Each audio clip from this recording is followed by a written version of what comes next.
अस्सलामु अलैकुम वरहमतुल्लाहि वबरकातुह। दोस्तों, मरने से कुछ मिनट पहले मुर्दा कुछ ऐसी बात अपने घर वालों से कहता है जिसे घर वाले नहीं सुन पाते हैं। जैसे ही इंसान का मरने का वक्त होता है, मरने के बिल्कुल करीब होता है, बस 2-4 मिनट में उसकी रूह निकलने वाली है, तो उस मरने वाले इंसान को ऐसा महसूस होने लगता है कि मेरी रूह अब निकलने वाली है। मरने वाले की रूह जब निकाली जाती है तो सबसे पहले पैरों के जरिए खींची जाती है। हजरत मलकुल मौत उसके सीने पर हाथ रखते हैं और सबसे पहले उसकी रूह उसके पैरों से खींचना शुरू करते हैं। और जब उसकी रूह खींची जाती है तो उसे ये महसूस होने लगता है कि मेरी रूह पैरों के अंदर से निकल रही है और मेरे पैर बेजान होना शुरू हो गए हैं। तो अब वो अपने घर वालों से कुछ कहना चाह रहा है, लेकिन उसकी जुबान को बंद कर दिया गया, जुबान पर ताला लगा दिया गया। अब उसकी जुबान उसकी नहीं रही। अब वो कुछ कहना चाह रहा है मगर बोलने की ताकत जुबान से छीन ली गई है। वो देख रहा है मगर आंखें एक जगह पर ठहर गई है।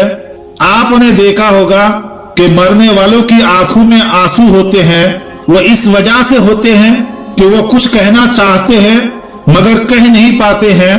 वो बेजान और बेबस होते हैं और उसकी बात को हम नहीं सुन सकते हैं।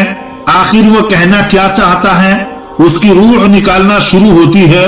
अगर वो गुनहगार बंदा होता है, बेनमाजी, फासिक व फाजिर होता है, तो रब की तरफ से हुक्म दिया जाता है कि ऐ फरिश्तों, उसकी रूह को पैरों से खींचकर घुटनों में रोक दो और मजीद तकलीफ का सबब बनाओ।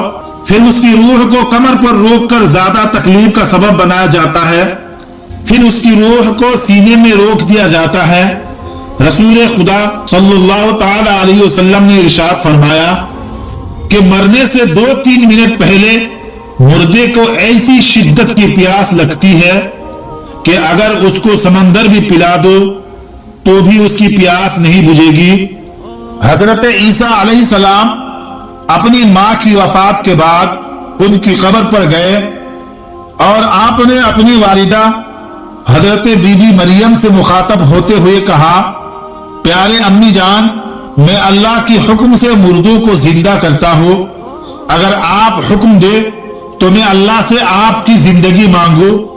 तो हजरत बीबी मरियम ने फरमाया, दुनिया और उसकी जिंदगी बहुत खूबसूरत है मगर मैं मौत की तकलीफ दोबारा देख नहीं सकती। अल्लाहु अकबर। एक नबी की माँ का कहना है और हम जैसे गुनहगारों की मौत कितनी तकलीफदा होगी।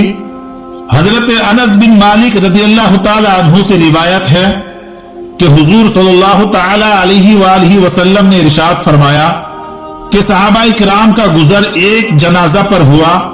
लोग उसकी तारीफ करने लगे कि क्या अच्छा आदमी था, कितना नेक इंसान था। तो रसूलुल्लाह सल्लल्लाहु ताला अलैहि वसल्लम ने इरशाद फरमाया कि वाजिब हो गई। फिर दूसरी जनाजे का गुजर हुआ तो लोग उसकी बुराई करने लगे। तो हुजूर सल्लल्लाहु ताला अलैहि वसल्लम ने इरशाद फरमाया, वाजिब हो गई। उस पर हजरत उमर बिन खत्ताब रदियल्लाहु ताला अन्हु ने हुजूर सल्लल्लाहु ताला अलैहि वसल्लम से पूछा कि क्या चीज वाजिब हो गई।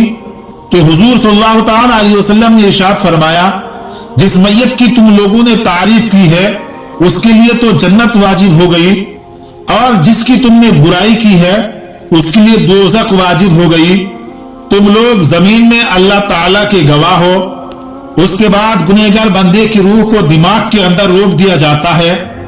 आखिर में उसके दिमाग से निकलकर उसकी हलक के अंदर खींचा जाता है तो मरने वाले का मुंह खुला का खुला रह जाता है। आपने देखा होगा कि मुर्दे की आंखें भी खुली की खुली रह जाती है। क्यों खुली रह जाती है?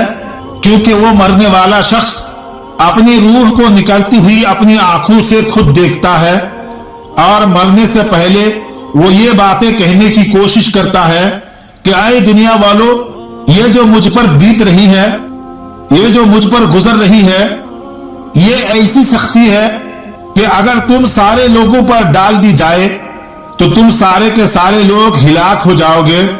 अगर मरने वाला नेक बंदा होता है तो वो ये कहने की कोशिश करता है हर इंसान को मौत का मजा चखना है।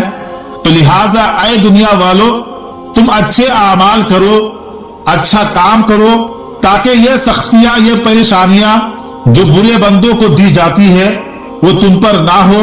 फिर जो बुरा शख्स होता है, बुरा बंदा होता है, वो अपने घर वालों से, अपने औलादों से अपने बारे में बताने की कोशिश करता है, ऐ मेरे घर वालों, ऐ मेरी औलादों, सुनो, ये तकलीफ जो मुझ पर बीत रही है ये गुनाहों का नतीजा है, क्योंकि उसे पता चल जाता है, फरिश्ते रूह निकालने से पहले उसको आगाह कर देता है, तूने अल्लाह और उसके रसूल सल्लल्लाहु ताला अलैहि वसल्लम की नाफरमानी करके जिंदगी गुजारी थी, इसलिए तुमको शदीद तकलीफ देने का मेरा इरादा है और तुम्हें खतरनाक तकलीफ होगी।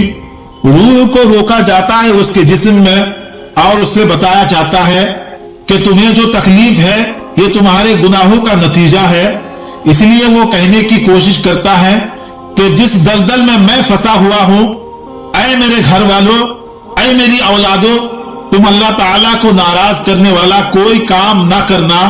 लेकिन अफसोस, उस मरने वाले शख्स की बात को हम और आप नहीं सुन सकते हैं, तो फिर हम उस जिंदगी की खातिर जो खत्म होने वाली है अपने खुदा को नाराज क्यों करे, अल्लाह ताला को भुलाकर क्यों जिंदगी गुजर बसर करे।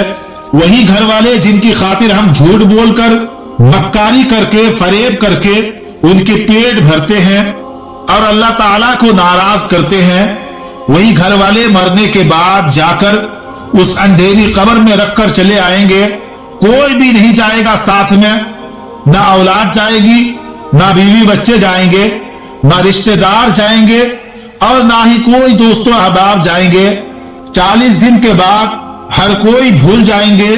फिर उनको कभी फुर्सत ना होगी कि वो हमारी कब्र पर आकर दुआ करे और हम कयामत तक उस खतरनाक कब्र के अंदर रहेंगे।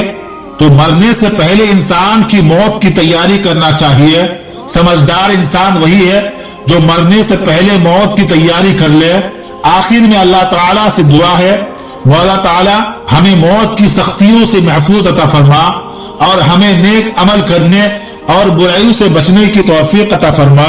आमीन सुम्मा आमीन। आज की वीडियो में था बस इतना ही, और ऐसी ही वीडियो देखने के लिए हमारे चैनल को जरूर सब्सक्राइब करें और सदका जारिया की नीयत से इस वीडियो को अपने दोस्तों के साथ जरूर शेयर करें।